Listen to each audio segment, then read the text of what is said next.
Australia's Gillard made headlines when she became the country's first female prime minister, and she's back in the spotlight after delivering a historic apology to the country's unwed mothers who were forced by a former government policy to give up their newborn babies for adoption. During the 1950s, 60s, and 70s, close to 150,000 unwed mothers are estimated to have been pressured, deceived, and even threatened to give up their children so that married couples could adopt them. It's devastating to realise that the only child that you had has been planted onto a stranger's family tree. I find that so offensive that I can barely talk about it. A national apology was recommended a year ago by a Senate committee that looked into the effects the old policy had on the women and their families. This Parliament, on behalf of the Australian people, takes responsibility and apologises for the policies and practices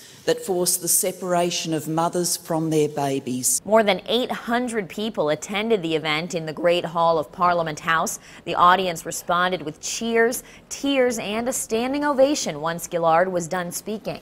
The Prime Minister also vowed to donate $5 million Australian dollars to support services for the affected families and to help biological families reunite. For Newsy, I'm Lauren Zima.